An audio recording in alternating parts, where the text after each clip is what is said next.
എന്റെ ചെനക്കത്തൂർ ഭഗവതി, എങ്ങനെയെങ്കിലും ഈ പരിപാടി ഒന്ന് വിജയിപ്പിച്ച് PM പ്രേമേന്ദ്രൻ എന്ന അലവലാതിയെ ചാന്ത് പൊട്ടാക്കി എന്റെ മുന്നിൽ ഒന്ന് നിർത്തി തരണേ. Ma'am, Yes?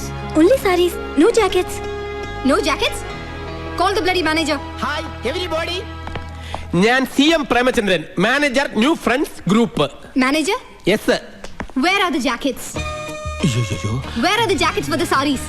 ഞാൻ മറന്നുപോയി. What? മറ കവർ നു കവർ നു മറന്നു പോയി, അത്രേ ഉള്ളൂ. Get out! നജീബേ, Fool. അവളുമാരുടെ ഒരു ഒടുക്കലത്തെ ഇംഗ്ലീഷ്. നജീബേ, നീ ഇതെവിടെ പോയി കിടക്കുവായിരുന്നു? ഞാൻ അവളുമാർക്ക് റാംബോയിൽ കൂടെ നടക്കേണ്ട സ്റ്റൈൽ ഒന്ന് കാണിച്ചു. റാംബോ അല്ല, റാമ്പ്. അതെന്തുവാണ് ആയിക്കോട്ടെ. ആ ഡിസൈനർ മാഡം നിന്നെ അന്വേഷിക്കുന്നുണ്ട്, ചെല്ലടാ. പിന്നൊരു കാര്യം, ഇവിടെ വെച്ച് ഡേ നജീബേ ഡേ പോടെ എന്നൊന്നും വിളിച്ചേക്കരുത്, കുറച്ചില്ല. എനിക്കെന്ത് കുറച്ചില്? നിനക്കല്ല, എനിക്ക്. അത്ര ഉള്ള സാർ എന്ന് മാത്രം വിളിച്ചാ മതി. അതെന്തിന്? ന്യൂ ഫ്രണ്ട്സിന്റെ MD-യോട് സ്റ്റാഫിനൊക്കെ കുറച്ച് റെസ്പെക്ട് ആണെന്ന് കരുതിക്കോട്ടെ. ആ റെസ്പെക്ട് MD മാനേജറോടും കാണിക്കണം. ഞാൻ നിന്നെ സാർ എന്ന് വിളിക്കണം. വിളിച്ചാലെന്താ?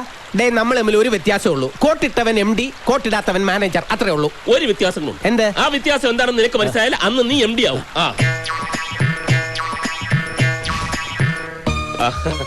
I am new friends group MD Najib. Hello there. Are you okay? Yeah, okay, sir. But one problem. What problem? Tell me. We didn't get the jackets yet, sir. We had sent the measurement of our girls. I told that to your manager, but he did not respond yet. See, madam, actually, okay, see, I'm ഏറ്റതല്ലേ? See, ഒന്നും പറയാതെ മുങ്ങിയത്രേ. Here, see, ഇവരുടെ ആ മുടിഞ്ഞ English കേട്ട് മുങ്ങിയതായിരിക്കും അവൻ. ഇനി തയ്ക്കാൻ മറന്നിട്ടുണ്ടാവും. എനിക്കറിയില്ല. നീ അവരെ ഒന്ന് പറഞ്ഞു മനസ്സിലാക്ക. ഈ സാരി കൊണ്ട് എങ്ങനെങ്കിലും ഒന്ന് അഡ്ജസ്റ്റ് അയ്യോ, ചെയ്ത്. ബ്ലൗസ് അല്ലാതെയോ? സാരിയുടെ ഷോ അല്ലേ, ബ്ലൗസിന്റെ ഷോ അല്ലല്ലോ. ഇവരോട് എന്താ പറയാ? അത് നീ ഇങ്ങനെ ബ്ലൗസ് വെച്ച് ഇങ്ങനെ അഡ്ജസ്റ്റ് ചെയ്ത് നീ അങ്ങനെ ചെയ്താൽ മതി. അതൊന്നും ശരിയാവും, പറ്റില്ല. ശരിയാവും. ഞാനില്ലേ പറഞ്ഞത് ശരിയാവും. ഓരോരോ പുലിവാലി. നജീബ് ഇവിടെ ഉണ്ടായിരുന്നോ? ഈ സാരി അവതരിപ്പിക്കേണ്ട സ്റ്റൈൽ ഞാൻ അവർക്കൊന്ന് പറഞ്ഞു കൊടുക്കായിരുന്നു. ഈ തമിഴ് ഗ്രാമങ്ങളിലെ സ്ത്രീകളെ പോലെ ബ്ലൗസ് ഇടാതെ സാരി വെച്ച്. ഏത്? അത് കൊള്ളാം, വെരി നൈസ്. അതെ, സാറെന്താ ഇവിടെ? അല്ല, ഞാൻ ഈ മോഡൽസിനെയൊക്കെ ഒന്ന് പരിചയപ്പെടാമെന്ന് കരുതി വന്നതാ. അവരെ റിഹേഴ്സൽ ചെയ്തോണ്ടിരിക്കും. ആയിക്കോട്ടെ, റിഹേഴ്സൽ കാണാമല്ലോ. അതൊന്നും കാണാൻ അവർ അനുവദിക്കില്ല. അയ്യോ, അല്ല, ബാംഗ്ലൂരിൽ നിന്ന് ഇതുവരെ നമ്മുടെ ഷോയ്ക്ക് വേണ്ടി വന്നിട്ട് പരിചയപ്പെട്ടില്ലേ മോശമല്ലേ? നജീബ്, അവരെ എനിക്കൊന്ന് ഇൻട്രൊഡ്യൂസ് ചെയ്താ. ചെയ്യാം, പക്ഷെ റിഹേഴ്സൽ ഒന്ന് കഴിഞ്ഞ് അവരൊന്ന് അണിഞ്ഞൊരുങ്ങിക്കോട്ടെ. അത് മതിയോ? മതി. സാർ എന്നാ ഓഡിറ്റോറിയത്തിലോട്ടിരുന്നേ. അവിടുത്തെ അറേഞ്ച്മെന്റ്സ് എന്തെങ്കിലും മോഡിഫിക്കേഷൻ വരുത്തുന്നുണ്ടെങ്കിൽ സാർ ഒന്ന് പറഞ്ഞേ. ഞാൻ പരിചയപ്പെടുത്തരാം. കാഞ്ചീപുരത്തെ എല്ലാ സിൽക്ക് കമ്പനി ഓണേഴ്സും വരുന്നതാ. അവരെ ഫുൾ മേളത്തോടെ വേണം സ്വീകരിക്കാൻ. അതൊക്കെ അടിപൊളിയാക്കും, സാറ് നോക്കൂ. അല്ല, ആ ലേഡീസിന്റെ മേളക്കാരൊന്നും ഇതുവരെ എത്തിയില്ലല്ലോ. ഇപ്പൊ തന്നെ മണി 5 ആയി. ഷാർപ്പ് 7 മണിക്ക് പ്രോഗ്രാം സ്റ്റാർട്ട് ചെയ്യേണ്ടതാ. കൃത്യം 7 മണിക്ക് മേള സ്റ്റാർട്ട് ചെയ്തിരിക്കും. സോറി മിസ്റ്റർ CM, താങ്കൾ ഉടനെ ട്രാവൽസിൽ ചെന്ന കാർ എടുത്തിട്ട് വനിതാ മേളക്കാരെ മുഴുവൻ പിക്ക് ചെയ്തോളൂ. പ്രേമേന്ദ്രൻ എന്ന കാർ കൊടുക്കാൻ വേണ്ടി ട്രാവൽസിൽ. അതൊക്കെ ഓക്കെ, പക്ഷെ ഒരു പ്രശ്നമുണ്ട്. ഒരു മിനിറ്റ് ഇങ്ങോട്ട് വന്നേ. ഞാനോ?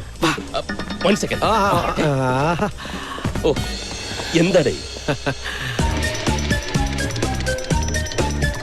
എന്റെ റബ്ബേ.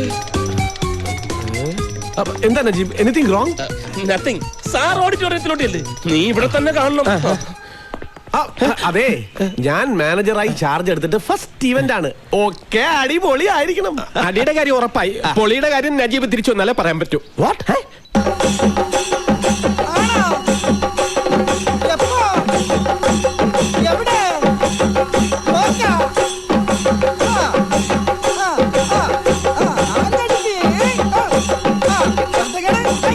ഓ, ചെവിതല കേക്കാൻ വയ്യ.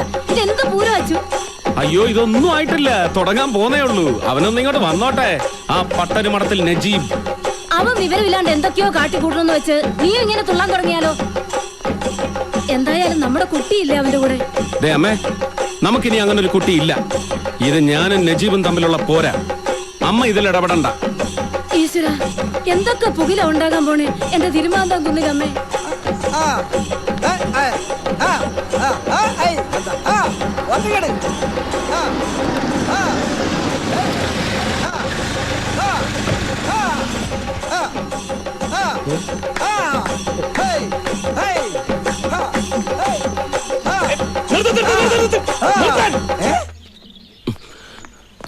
നിങ്ങളോട് കൊട്ടാൻ പറഞ്ഞത് ഞാനാ, നിർത്താനും ഞാൻ പറയും.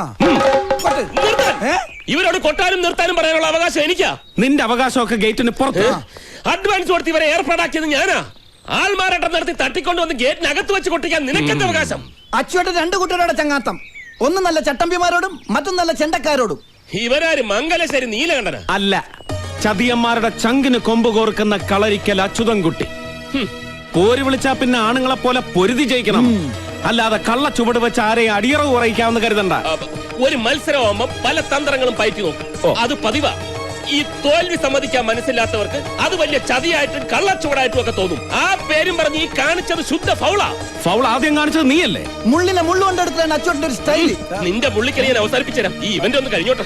അതിപ്പോഴേ കഴിഞ്ഞില്ലേ? അയ്യടാ, ആ പൂതി അങ്ങ് മനസ്സിൽ വെച്ചാ മതി. തോറ്റു എന്ന് സമ്മതിക്കാൻ മനസ്സില്ലെങ്കിൽ വേണ്ട എന്ന് കരുതി കളി അവസാനിപ്പിച്ചു എന്ന് കരുതണ്ട. ഇന്നല്ലെങ്കിൽ നാളെ അച്യുതൻകുട്ടിയെ കൊണ്ട് അടിയറവ് പറയിപ്പിച്ച ഈ നജീബ് അടങ്ങൂ. പക്ഷേ 7 മണിക്ക് മുമ്പ് ഇവരെ അവിടെ എത്തിച്ചില്ലെങ്കിൽ ഈ നജീബ് ആരാണെന്നറിയും. വണ്ടിയിടാ പന്നി. ആ എന്നാ മേളം തുടങ്ങാൻ പറയട്ടെ. വേണ്ട, അവരെ വിട്ടുകൊടുത്തേക്ക്. വിട്ടുകൊടുക്കാനോ? എടാ, അവനെ ഈ മുറ്റത്ത് വരുത്തി ചെയ്ത കള്ളത്തരം പൊളിക്കണമെന്നേ എനിക്കുണ്ടായിരുന്നുള്ളൂ. അത് നടന്നു. ഇനി ഇവന്റ് നടത്താതിരിക്കുക എന്തോ ചെയ്തോട്ടെ. ജയിച്ചു എന്നും പറഞ്ഞ് വീമ്പളക്കിക്കൊണ്ട് വരില്ലല്ലോ. ഏയ്, അച്ഛൻ എന്ത് പറഞ്ഞാലും ശരിയാണ്. ഇവരെ പറഞ്ഞു വിട്ടിട്ട് അവരെ കൊണ്ട് ആ പരിപാടി നടത്തിക്കണ പ്രശ്നമില്ല. എന്നാ ഒരു കാര്യം ചെയ്യ്. നേരം വെളുക്കോളം എവരെ ഇവിടെ നിർത്തി കൊട്ടിച്ചോ. എന്നിട്ട് പേയ്മെന്റും കൊടുത്ത് വിട്ടേക്ക് കാലത്ത്. നിന്റെ ശമ്പളത്തിൽ നിന്ന് ഞാൻ കട്ടി. എല്ലാവരും വണ്ടി കൊണ്ട് ചെണ്ട കയറി. ചെണ്ട കൊണ്ട് വണ്ടി കയറിക്കോ. ശരി, പോ പോ പോ. ആ പ്രോപ്പർട്ടീസ് എല്ലാം ഇറക്കി ഷെഡിനകത്തോട്ട് വെച്ചോ. സൂക്ഷിച്ചു വേണം. ആ ശരി. എന്തുവാടേ ഇത്? എല്ലാം അഴിച്ചെടുത്തോണ്ട് വെളുപ്പിനെയും എത്താന്ന് പറഞ്ഞിട്ട് ഇപ്പോഴാണോ വരുന്നത്? അതെങ്ങനെ? ഇന്നലെ ഇവന്റ് കഴിഞ്ഞ് എന്തായിരുന്നു പൂരം? അടിച്ച് പൂക്കുറ്റിയായിട്ട് കിടന്ന് ഉറങ്ങിയിടത്ത് എണീപ്പിക്കാൻ പറ്റ പാട്. ഇവന്മാര് ഇവർ എന്നെ എണീപ്പിച്ച കാര്യമാണ് പറഞ്ഞത്. ലേശം ഓവറായി പോയി. സാധനം ഡ്യൂപ്ലിക്കേറ്റ് ആയിരുന്നു. പ്രോഗ്രാമിന്റെ സെറ്റപ്പിനെ കുറിച്ച് ഭയങ്കര അഭിപ്രായം. നജീബിന്റെ വിരട്ട് അച്യുതൻകുട്ടിക്ക് ശരിക്കും ഏറ്റെന്നാ പറയണേ. അല്ലെ ഫിലിപ്പോച്ച? ഏറ്റില്ലെങ്കിൽ പിന്നെ അച്ചുവേട്ടനാ മേലക്കാരെ പറഞ്ഞിടും തോന്നുന്നുണ്ടോ? കറക്റ്റ്. നാളെ തന്നെ അച്യുതൻകുട്ടിയുടെ ഓഫീസ് പൊട്ടിച്ച് ആ PM-നെ മീശ പഠിപ്പിച്ച് പൊട്ടും കുത്തിച്ച് നാട്ടുകാരുടെ മുന്നിൽ കൂടെ നടക്കൂല. നടത്തിക്കും. അവനെ നടത്തിക്കുന്ന കാര്യമല്ല. പിന്നെ അച്യുതൻകുട്ടിയുടെ ഓഫീസ് പൂട്ടുന്നത് നടക്കൂല. അതെന്താ? നമ്മൾ ജയിച്ച ഓഫീസ് പൂട്ടിക്കൊള്ളാന്ന് അവൻ വെല്ലുവിളിച്ചല്ലേ? അതിന് നമ്മൾ ജയിച്ചു എന്ന് അവൻ സമ്മതിക്കണ്ടേ? എന്താ സമ്മതിച്ചാല്? കള്ളത്തരം കാണിച്ചാണ് ഈ ഓർഡർ തട്ടിയെടുത്തതെന്ന് അച്യുതൻകുട്ടിക്ക് അറിയാം. ഞാൻ അപ്പഴേ പറഞ്ഞില്ലേ ആൾമാറാട്ടം നടത്തി ഓർഡർ പിടിക്കുന്നത് ഫൗളാണെന്ന്. ഇപ്പൊ ചായ കുടിച്ചാൽ ശരിയാവില്ല. പിരിയും. നീ അവർക്കൂടി. നമ്മൾ ഏറ്റെടുത്ത ഇവന്റ് ഗംഭീരമായി. പിന്നെ ഇനി നോക്കിക്കോ, ഫ്രണ്ട്സ് ഗ്രൂപ്പിനെ തോൽപ്പിക്കാൻ പറ്റിയ ഇവന്റുകൾ നടത്താൻ നമ്മളെ അന്വേഷിച്ച ആളുകൾ ഇങ്ങോട്ട് വരും. പറഞ്ഞ് നാവെടുത്തില്ല. അതിനു മുമ്പ് കോളുമായിട്ട് ആരോ എത്തി. നമ്മുടെ ബെസ്റ്റ് ടൈപ്പ്. ഈശ്വര, ബാലമാമ. ചേട്ടാ, ഇതൊന്ന് പിടിച്ചേ. ബാലമാമേ, എങ്ങനെയുണ്ട് കാര്യങ്ങളൊക്കെ മോളെ? സുഖമായിട്ടിരിക്കുന്നു. ഇതേതാ ഈ അവതാരം? ആതിരയുടെ ഒരേ ഒരു അമ്മാവന ബാലകൃഷ്ണൻ നായർ. ബാലാജി എന്ന് വിളിക്കും. ഈ തമിഴ് തെലുങ്ക് സിനിമകളിലെ സ്റ്റിൽ ഫോട്ടോഗ്രാഫർ. സുനാമി വരും പോലെയാ. എപ്പോഴാ വരുന്നത് എപ്പോഴാ പോകുന്നതെന്ന് പറയാൻ പറ്റത്തില്ല. പോകുമ്പോ എല്ലാം കൂടെ തൂത്തുവാരിക്കൊണ്ട് പോകും. കുഴപ്പക്കാരനൊന്നുമല്ല, ശുദ്ധനാ. അല്ല, സുനാമി എന്ന് പറഞ്ഞുകൊണ്ട് ചോദിച്ചതാ. എന്നടാ നീ ഇപ്പിടി പാക്കറേ? അല്ല, ബാലമാമ ഇങ്ങോട്ടൊക്കെ വരുമെന്ന് തീരെ പ്രതീക്ഷിച്ചില്ല. ആലപ്പുഴയിലെ ഷൂട്ടിംഗ് ആയിട്ട് ബന്ധപ്പെട്ട് നാം വന്നത്. ഒരു തമിഴ് പടം ഡയറക്ടറും പ്രൊഡ്യൂസറും ഒക്കെ മറ്റന്നാ വരും. ഞാൻ നേരത്തെ ഇങ്ങോട്ട് വന്നു. എല്ലാവരെയും ഒന്ന് കണ്ട് കാര്യങ്ങളൊക്കെ പറഞ്ഞ് മുടിച്ചിട്ട് പോകാന്ന് നനച്ചു. മുടിച്ചിട്ട് പോവാനാ? മുടിച്ചിട്ടെന്ന് പറഞ്ഞ തീർത്തു എന്നർത്ഥം. ഞാൻ വിചാരിച്ചു മുടിച്ച്. നീ എന്തിനാ അങ്ങനെ വിചാരിക്കണേ? ഇവൻ ഏതാ? ഞാൻ നജീബിന്റെ ഫ്രണ്ടാ. ഫ്രണ്ടിക്കാരാണ്ട് കുറച്ച് ബാക്കിലേക്ക് മാറിക്കടാ. ഈ ഗേറ്റിന്റെ മുമ്പിൽ കൂടെ വേണല്ലോ കളരിക്കിലേക്ക് പോകാൻ. അപ്പോ ഇവിടെ കേറി നിങ്ങളെ ഒന്ന് കണ്ടിട്ട് പോകാമെന്ന് വിചാരിച്ചു. ഞാൻ വിചാരിച്ചു ഞങ്ങളോടൊക്കെ ദേഷ്യമായിരിക്കും. എതുക്കടി? അല്ല, ഇവിടെ നടന്ന പ്രശ്നങ്ങളൊക്കെ അറിയുമ്പോ ഒക്കെ അറിഞ്ഞിട്ട് തന്നെ ഞാൻ വന്നത്. ഏത് ആണിന് ഏത് പെണ്ണാന്ന് തീരുമാനിക്കുന്നത് നമ്മളല്ല, ഈശ്വരനാ. അത് തന്നെയാണ് ഞാനും പറയുന്നത്. അമ്മാവ കൈയെടുക്ക്. നീ കെട്ടിയതാ? അല്ല. എന്തേ? ഈശ്വരൻ ഒരുപാട് കഷ്ടപ്പെട്ടു. മനസ്സിലായില്ല. നീ വളരെ ചീപ്പായിട്ടുള്ള സാധനമാണല്ലോ കഴിച്ചില്ല. ഇതൊക്കെ ഗവൺമെന്റ് നിർത്തിന്ന് പറഞ്ഞിട്ട് ഇനി അയ്യേ വന്നേ. വാറ്റപ്പ ഇവിടെ കിട്ടൂല്ലേ?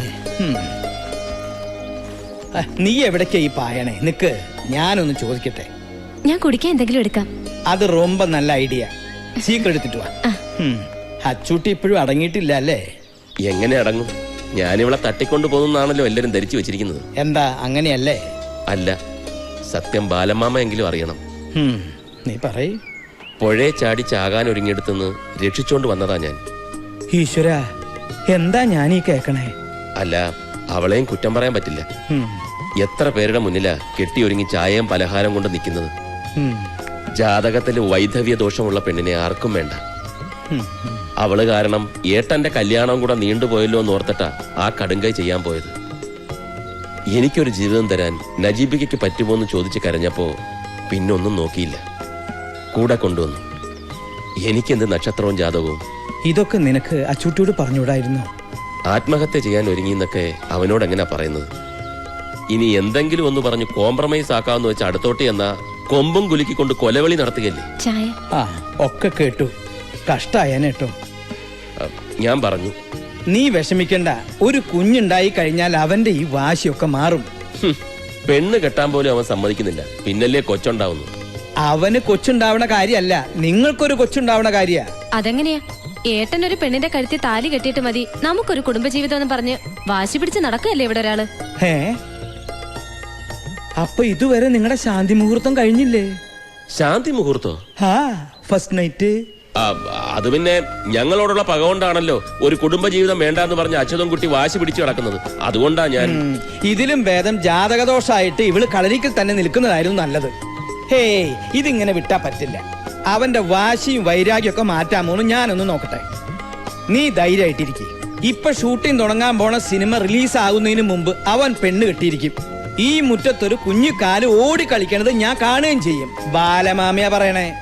എന്റെ തിരുമാന്താംകുന്നിലമ്മേ, ഇതൊന്നും അറിയാതെ എന്റെ കുട്ടി എത്ര പ്രാഗിരിക്കണോ ഞാൻ. ഈശ്വരന്റെ മുന്നിൽ ജാതിയും മതമൊന്നുമില്ല, മനുഷ്യനേ ഉള്ളൂ.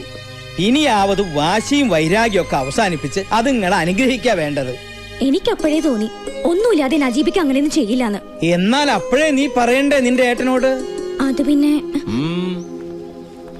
എന്താ ഒരു ഗൂഢാലോചന, ഒരു ചർച്ച? അച്ഛൻ നമ്മൾ വിചാരിച്ച പോലെ അല്ല കാര്യം. നജീബ് ആതിരെ ദേ, അവന്റെയോ അവളുടെയോ കാര്യം ഈ വീട്ടിനകത്ത് കേട്ടു പോകരുതെന്ന് ഞാൻ പറഞ്ഞിട്ടില്ലേ അമ്മയോട്? പുകഞ്ഞ കൊള്ളി പുറത്ത്, അത്ര തന്നെ. അതെങ്ങനെയാ പുകഞ്ഞേന്ന് നീ അന്വേഷിച്ചിട്ടുണ്ടോ? എനിക്ക് അതൊന്നും അന്വേഷിക്കേണ്ട കാര്യമില്ല അമ്മാവ. മുഖത്തായ കരി തേച്ചിട്ടും കുളിച്ചിട്ടും പോണില്ല.